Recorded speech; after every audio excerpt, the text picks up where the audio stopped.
我们只是下了深刻的印象。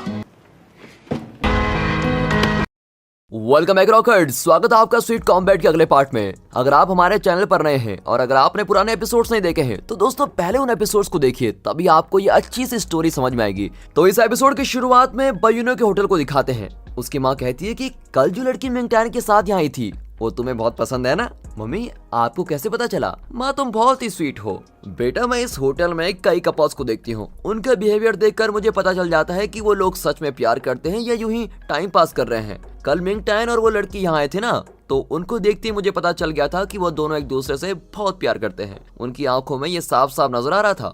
लेकिन बयूनो कहता है कि मम्मी ऐसा कुछ भी नहीं है, फेंग्यू मिंगटैन को बिल्कुल भी पसंद नहीं करती क्योंकि वो तो किसी से ठीक से बात भी नहीं करता। लेकिन मेरी और फेंग्यू की जोड़ी खूब रहेगी ना, है ना माँ? हम दोनों तो एकदम मेड फॉर ईच अदर बने हैं। अरे सुन बेटा, दिन में सपने देखना छोड़ ले और काम पे जा, ये कहकर उसकी माँ चली जाती है। अब अगले शॉट में मिंगटैन को दिखाते हैं जो टूर्नामेंट के बारे में डिटेल्स देखने लगता है। वो देखता है कि इस रिंग के अंदर फाइट करना होता है और इसमें किसी भी तरह के पंचेस अलाउड नहीं है। अब ये सब देखकर वो जरा डर जाता है। तब मिया और जाओमी आकर कहती हैं कि तुम घबराओ मत, वैसे तो तुम बहुत तेज भागते हो, इसलिए तुम्हारा वो स्टैमिना यूज करके तुम अपोनेंट को लगातार डोज कर सकते हो और जब वो थक जाएगा तो तुम उस पर अटैक करना शुरू कर देना और हम तुम्हें इस बारे में ट्रेनिंग भी देंगे, तुम टेंशन मत लो। और अब इस तरह ट्रिक्स बताने के बाद उन दोनों में फाइटिंग शुरू हो जाती है। एक कहती है मैं मिंगटैन को ट्रेन करूंगी और दूसरी कहती है नहीं नहीं मैं ही मिंगटैन को ट्रेन करूंगी। लेकिन मिंगटैन इस तरह के ट्रिक्स यूज करके नहीं जीतना चाहता, वो एकदम प्रॉपर बॉक्सिंग करना चाहता है जो एकदम फेयर हो। अब दिखाते हैं तो मिंगटैन के भाई और बहन कराटे क्लास में होते हैं। छोटू बहुत ही अच्छी तरह से ट्रेन हो रहा होता है। उसका मास्टर कहता है तुम तो बहुत ही टैलेंटेड हो। वो कहता है कि मैं भी अपने भाई की तरह ज़ेंगजी स्पोर्ट्स कॉलेज को ही ज्वाइन करूंगा और यही मेरा लक्ष्य है। और ये कहकर वो वापस प्रैक्टिस करने लगता है। तभी एक लड़का आकर छोटू से कहता है कि उस कॉलेज में ज्वाइन करना कोई मामूली बात नहीं है। वहाँ मुझे एडमिशन दिलवाने के लिए तो मेरे पापा ने अभी से मेरे लिए एक पर्सनल ट्रेनर अरेंज किया है। तुम्हारे पास तो ट्रेनर भी नहीं है, फिर तुम ज़ेंगजी कॉलेज कैसे जा सकते हो? अब छोटू कहता है कि मैं तो उस कॉलेज की बॉक्सिंग क्वीन को भी जानता हूँ, वो मुझे जरूर ट्रेन करेगी। क्या तुम ज़ेंगजी कॉलेज की क्वीन यानी फेंग्यू को जानते हो? झूठ मत बोलो। इतने में उसकी बहन कहती है कि फेंग्यू तो हमारे घर में भी आई थी, वो हमारे साथ मिलकर खेली भी थी, समझे? लेकिन वो लड़का इन पर विश्वास ही नहीं करता और कहता है कि तुमने तो एक बार यूं भी कहा था कि तुम्हारे पेरेंट्स फॉरेन में हैं, लेकिन सच तो यह है कि वो दोनों मर गए हैं। तुम दोनों हर बात पे झूठ बोलते हो, तो ये बात भी झूठी होगी। तो छोटू कहता है क्या तुमने मुझे झूठा कहा? और ये कहकर छोटू उससे खूब लड़ने लगता है। तब मास्टर आकर उनको रोकता है तो वे मास्टर को सारी बातें बताते हैं।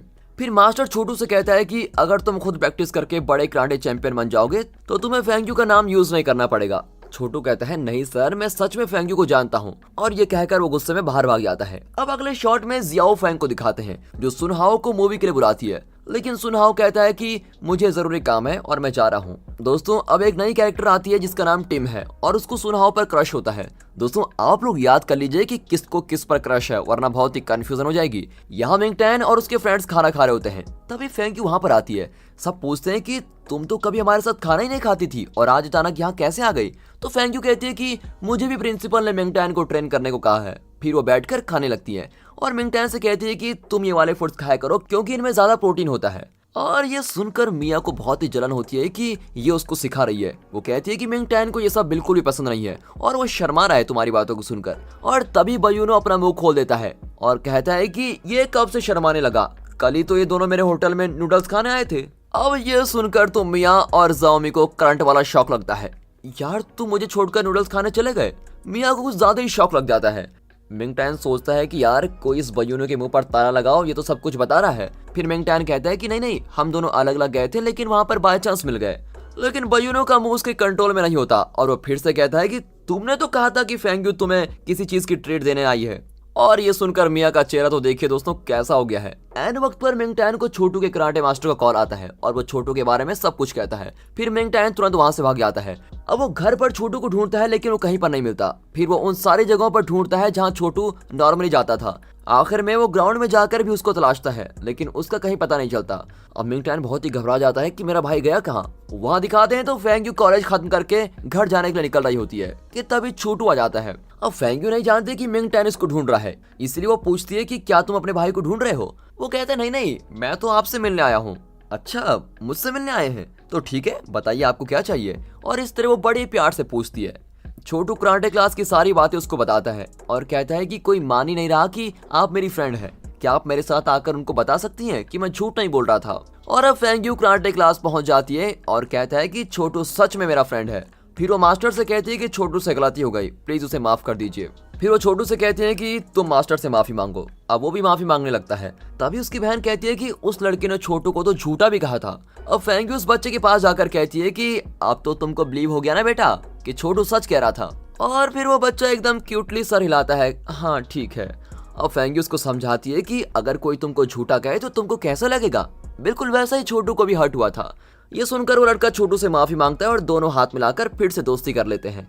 अब फेंग यू एक मार्कर से उस लड़के के हाथ में अपना सिग्नेचर भी देती है। फिर वो मास्टर से कहती है कि मुझे ये बच्चे बहुत ही अच्छे लगे और मैं महीने में एक बार आकर इनको ट्रेन जरूर करूंगी। मास्टर भी हाँ कर देते हैं और बच्चों को तो डबल खुशी हो जाती है। इतने में मिंग टैन वहां जाता है और ये सब देखकर बहुत ही खुश होता है।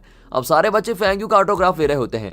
देखा, इतनी फेमस है हमारी फेंग यू, वही सिटी की सबसे एक्सपर्ट एमएमए बॉक्सर है और इसीलिए सब उसे बॉक्सिंग क्वीन के नाम से जानते हैं। वहाँ सुनहाओ और जाओमी के पापा बैठकर बातें कर रहे होते हैं। जाओमी के पापा सुनहाओ को अपनी स्पेशल टिप देते हैं जिसको उन्होंने आज तक किसी से भी शेयर नहीं किया था। सुनहाओ को अपने बॉक्सिंग मूवमेंट सिखाने के लिए जाओमी के पापा ने 3 कंडीशन बताए थे। पहली कंडीशन तो यह है कि सुनहाओ को जाओमी से प्यार करना होगा और यही उनकी सबसे इंपॉर्टेंट कंडीशन थी क्योंकि वो जानते हैं कि सुनहाओ दिल का बहुत ही अच्छा है। लेकिन सुनहाओ उस कंडीशन को रिजेक्ट कर देता है और कहता है इस कंडीशन के बिना आप मुझको मूवमेंट्स नहीं सिखाएंगे क्या। अब पापा शॉक होकर पूछते हैं कि क्या तुम जाओमी को पसंद नहीं करते। सुनहाओ कहता है कि ऐसी बात नहीं है, एक्चुअली आपके कहने से पहले ही मुझे वो पसंद आ गई थी। और तब फ्लैशबैक में दिखाते हैं कि बहुत दिन पहले सुनहाओ लेट नाइट साइकिलिंग कर रहा था। तब जाओमी जी जान से अपनी प्रैक्टिस कर रही थी और इतनी देर रात सिंसियरली से प्रैक्टिस करते देखकर सुनहाओ बहुत ही इंप्रेस हो गया था और उस पल से ही वो जाओमी से प्यार करने लगा था। इतना अच्छा और सच्चा लड़का अपनी बेटी के लिए पाकर पापा बहुत ही खुश होते हैं। इतने में जाओमी आकर पूछते हैं कि तुम फिर से पापा से ट्रेनिंग लेने आ गए। ओके पापा, मैं रनिंग प्रैक्टिस के लिए जा रही हूँ। अब उसके पापा सुनहाओ को भी साथ ले जाने के लिए कहते हैं। अब जाओमी ना चाहते हुए भी सुनहाओ को अपने साथ लेके जाती है। वहाँ मिया मिंग टैन को ढूंढ रही होती है जो अचानक ही कैफेटेरिया से भाग गया था, लेकिन फिर भी उसे तसल्ली होती है कि मिंग टैन अकेला ही कहीं गया होगा और वो फेंग यू उसके साथ नहीं गई होगी। अब उसी वक्त फेंग यू और मिंग टैन उसके भाई बहन के साथ घर जा रहे होते हैं। तब वहाँ एक नया हॉट डॉग शॉप खुली होती है जहाँ 100 हॉट डॉग फ्री में दे रहे होते हैं, लेकिन उसके लिए आपको एक गेम खेलकर जीतना होगा। और ये अनाउंसमेंट सुनकर दोनों बच्चे वहाँ भाग जाते हैं क्योंकि हॉट डॉग्स उनका बहुत ही फेवरेट होता है। अब मिंग टैन और फेंग यू वहाँ पर जाते हैं। वहाँ लोगों की बहुत भीड़ लगी होती है क्योंकि ऐसे गेम्स तो सभी खेलना चाहते हैं। और शॉप ओनर कहती है कि 2 लोगों को मिलकर ये गेम खेलना होगा। दोनों बच्चे हाथ उठाते हैं लेकिन ओनर कहती है कि ये सिर्फ 18 साल से ऊपर वालों के लिए है। अब इन बच्चों के खातिर मिंग टैन और फेंग यू को गेम खेलना पड़ता है। गेम यह है कि एक बाउल में आटा होगा और उसमें कुछ बॉल्स होंगे। इनको फूंक मारकर उन बॉल्स को बाहर निकालना होगा। और अब गेम शुरू होता है और दोनों बॉल के अंदर फूंकने लगते हैं। सारा आटा इनके मुंह पर लग जाता है और बीजीएम भी तेज हो जाता है। और फिर बहुत कोशिश करने के बाद आखिर में वे आखिरी बॉल को बाहर करके गेम जीत जाते हैं और फ्री हॉट डॉग्स के मजे ले रहे होते हैं। अब वहां से निकलकर फेंग यू और मिंग टैन एक दूसरे के चेहरे से आटा साफ कर रहे होते हैं और मिंग टैन मन ही मन सोचता है कि ये बाहर से जितनी हार्ड दिखती है दिल से उतनी ही सॉफ्ट है। दोनों बच्चे जूस पी रहे होते हैं। छोटी कहती है कि जल्द ही ये दोनों गर्लफ्रेंड बॉयफ्रेंड बनने वाले हैं। इस पर छोटू को बड़ा ही गुस्सा आ जाता है और वो कहता है कि ऐसा कभी नहीं होगा। फिर वो भागकर उन दोनों के बीच में खड़ा हो जाता है और कहता है कि बॉक्सिंग क्वीन जी, मैं भी ट्रेनिंग ले रहा हूँ और बहुत ही जल्दी बड़ा भी हो जाऊंगा। फिर तो मैं अपने भाई से भी ज्यादा हैंडसम और स्ट्रॉन्ग बन जाऊंगा। अब मिंग टैन उसका मुंह बंद कर देता है लेकिन फेंग यू को बहुत ही हंसी आ जाती है कि कितना क्यूट बच्चा है। अगले शॉट में सुनहाओ और जाओमी रनिंग प्रैक्टिस कर रहे होते हैं। इनका टारगेट है इस पहाड़ के ऊपर तक जाकर वापस लौटना। सुनहाओ भागने में बहुत ही चैंपियन होता है और जाओमी को पीछे छोड़ ही देता है, लेकिन वो भी हार नहीं मानती और उससे आगे जाती रहती है। अब आखिर दोनों पहाड़ के ऊपर पहुंच जाते हैं। सुनहाओ जाओमी को पानी देता है और वो पूरी बोतल खत्म कर देती है। जाओमी पूछती है कि क्या तुम पापा के साथ डेथ स्ट्राइक वाला मूवमेंट सीख रहे हो। हाँ, सीखने की कोशिश तो कर रहा हूँ। तुम अपने पापा से क्यों नहीं पूछती। अरे पूछा तो था लेकिन उन्होंने मुझे सिखाने से इनकार कर दिया क्योंकि मुझे गुस्सा बहुत आता है और पापा सोचते हैं कि अगर मुझे डेथ स्ट्राइक सिखा दिया तो मैं मैच के दौरान अपने अपोनेंट पर उसको यूज करूंगी और उसकी मौत भी हो सकती है और इसीलिए वो मुझको नहीं सिखा रहे हैं। लेकिन तुम भी गुस्से वाले हो इसलिए तुम्हें भी पापा नहीं सिखाएंगे। अब इस पर सुनहाओ कहता है कि तुम्हारे पापा मुझको सिखाने के लिए राजी हो गए हैं और ये सुनकर जाओमी को तो और भी गुस्सा आता है। अब सुनहाओ कहता है कि चलो नीचे चलते हैं। जाओमी कहती है कि अभी अभी तो ऊपर आए और तुम कह रहे हो नीचे चलो, क्या तुम कभी थकते नहीं। फिर वो सुनहाओ को जंगल के शॉर्टकट से नीचे लेके जाती है। वो पूछता है क्या तुम रास्ता जानती हो। अरे डरो मत, मुझे सारे रास्ते पता है, ये कहकर वो आगे जाती है। लेकिन कुछ ही देर में उसकी गर्दन पर एलर्जी होने लगती है। सुनहाओ कहता है कि तुम्हें जरूर किसी इंसेक्ट से एलर्जी है, हमें सीधे रास्ते से जाना चाहिए था। अब वहाँ मिंगटैन को दिखाते हैं जो बयूनो के होटल में पार्ट टाइम जॉब कर रहा है। तब मिया आती है। दरअसल बयूनो और मिया के बीच एक एग्रीमेंट होता है कि मिंगटैन को मिया के साथ हुकअप करने में बयूनो मिया की मदद करेगा और बयूनो को फेंग्यू के साथ हुकअप करने में मिया बयूनो की मदद करेगी। आई बात समझ में? इसे कहते हैं गिव एंड टेक पॉलिसी। तब वहाँ अकड़ू आ जाता है और मिंगटैन के पास जाकर बैठ जाता है। बयूनो और मिया आकर डांटते हैं कि तुम्हारी गुंडागर्दी यहाँ पर नहीं चलेगी। अब अकड़ू कहता है कि मैं तो एक कस्टमर हूँ और मेरा खाना तो मिंगटैन ही लाएगा। अब इसके बाद बयूनो कुछ कह नहीं पाता। मिंगटैन भी कह देता है कि इसे मैं संभाल लूंगा, तुम जाकर अपना काम करो। अब अकड़ू मिंगटैन से टेबल साफ करवाता है। तब मिंगटैन पूछता है कि आप क्या लेंगे, क्या तुम्हारे पास मेन्यू कार्ड नहीं है? जाओ और मेन्यू कार्ड लाओ। फिर मेन्यू कार्ड देखकर वो हर आइटम को ऑर्डर करने लगता है। जब मिंगटैन आइटम्स नोट कर लेता है तो अकड़ू कहता है कि वो सब मुझको नहीं चाहिए और अब मिंगटैन सब कुछ काट कर दोबारा ऑर्डर लिखता है और इस तरह वो अकड़ू कई बार करने लगता है और मिंगटैन को परेशान करते रहता है। इतने में मिया और बयूनो फिर आकर पूछते हैं कि आखिर तुमको चाहिए क्या? अकड़ू अकड़ कर कहता है कि तुम दोनों चले जाओ वरना सारे कस्टमर्स को यहाँ से भगा दूंगा। और फिर भी वो दोनों कुछ कर नहीं पाते। फिर वो अपना ऑर्डर देता है और मिंगटैन बहुत ही शांत होकर सब कुछ नोट करता है। फिर उसका सारा ऑर्डर लाकर रख देता है। अब अकड़ू कहता है कि है मुझे सब नहीं चाहिए और इसका बिल भी मैं नहीं दूंगा, तुम ही पे कर लेना, ठीक है? मैं तो यहाँ तुम्हारी अकड़ कम करने आया था। उस दिन तो तुम बहुत ही भड़क रहे थे ना, असली गेम तो अब शुरू होगा। इस तरह वो मिंगटैन को टॉर्चर कर रहा होता है। मिया और बयूनो उस पर चिल्लाते हैं और वो कहता है कि ऐसे होटल में तो मैं कभी खाना नहीं खाऊंगा, मैं तो यहाँ मिंगटैन से बदला लेने आया था।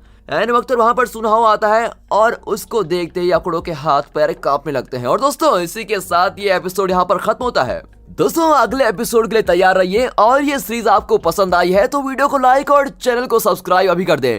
और दोस्तों कमेंट्स में ये जरूर बताइएगा कि आपको इस सीरीज में सबसे ज्यादा पसंद क्या आया और इतनी पसंद क्यों आ रही है। बाकी मिलते हैं अगली वीडियो में, तब तक good bye and peace and finally thanks for watching.